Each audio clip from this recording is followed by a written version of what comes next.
আশা করি সবাই ভালো আছেন এবং সুস্থ আছেন। আপনাদেরকে আমার নতুন একটি ব্লগে অনেক অনেক স্বাগত জানাই। আজকে 9ই আগস্ট 2025, আজকে আমার যে পুত্র দেবায়ন, তার আজকে ৫ম জন্মদিন। আজকে এই জন্মদিনটা পড়েছে রাখি পূর্ণিমার দিনে। দুপুরে রাখি পূর্ণিমার অনুষ্ঠানটা হয়েছে, আর রাত্রে হচ্ছে দেবায়নের জন্মদিন অনুষ্ঠান। আপনারা এই অনুষ্ঠানটি দেখতে থাকুন।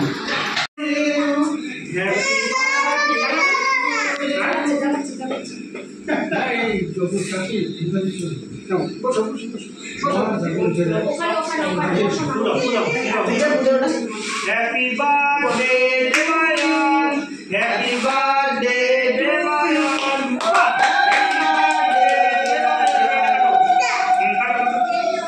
बुनु के लिए काटो, जब बुनु रात अच्छे से तो बुनु मतलब ना आगे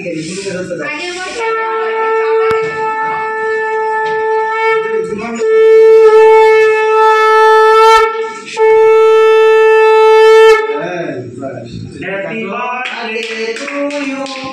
Happy birthday to you.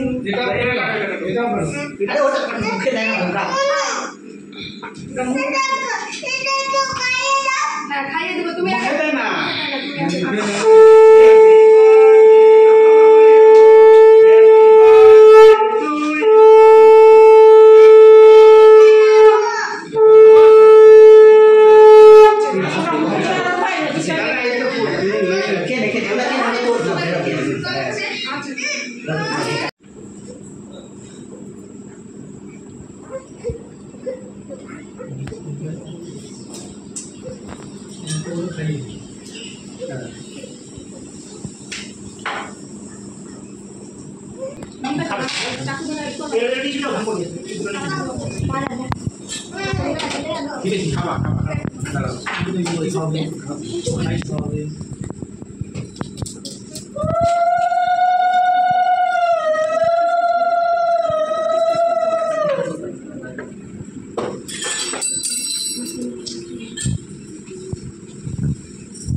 ওই ঘরে বসে আছে, ওই ওইখানে ওখানে খাটে খাটে तो मोबाइल में बसा सकते हैं। पूरा माथे अंदर है একটু নাও দিদি ভাই কাছ থেকে একটু নাও, সাথে মোবাইল আছে ও মুখটা আছে সাথী বসো, ইয়েস না বসো।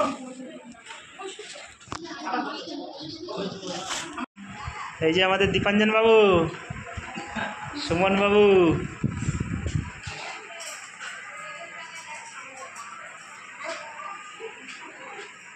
পরিবেশন করছে কে? মামনি দি নাকি?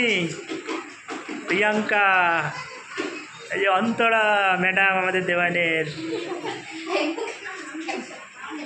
ওই দেখো আমার শিল্পা, কাবেরী দেখি। এখানে লুচি চলছে, ভাজা। লুচিগুলো শেষ হয়ে গেছে তো। এখন একটু মন দিয়ে খেতে দাও, অন্যদিকে একটু ক্যামেরা ঘোরাও। ওকে ওকে। মাসিমা আসলো না দাদা? মাসিমা হ্যাঁ নিচে বসে আছে।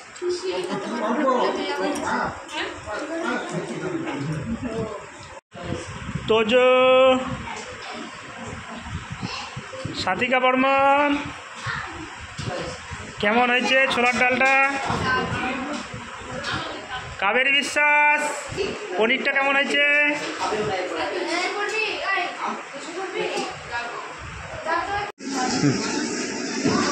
আজকে দেবায়নের ৫৫তম জন্মদিনটি পালন করা হলো। আজকে জন্মদিনটা পড়েছে শনিবার, সেই জন্য আমরা কিছু আমিষের আয়োজন করতে পারিনি। আজকে শনিবার হওয়ায় নিরামিষের আয়োজন করা হয়েছে।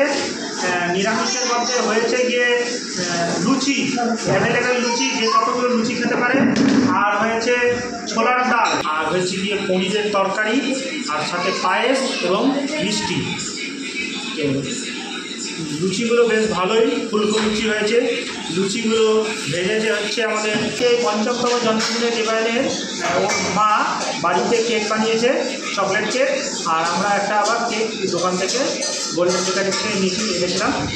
কেকটা বেশ চকলেট কেকই ছিল, ওটার দাম নিয়েছিল ৩৫০ টাকা। দুটোই কেক কাটা হয়েছে। আর বেশ ৩০ জনের মতো বাচ্চা এবং পরিবার, মানে টোটাল ৩০ জন ম্যান ওম্যান মিলে ৩০ জনকে আমন্ত্রিত করা হয়েছিল। বেশ ছোটো করে ঘরোয়াভাবে অনুষ্ঠানটা করা হলো, ভালোভাবে অনুষ্ঠানটা হলো। আচ্ছা, আজ এই ব্লগটি এখানেই রাখলাম। আপনারা ব্লগটি কেমন লাগলো কমেন্টে জানাবেন, শেয়ার লাইক সব করে দেবেন, আর ফলোও করে দেবেন, আর সাবস্ক্রাইবও করে দেবেন। আপনারা ভালো থাকবেন, সুস্থ থাকবেন। ধন্যবাদ।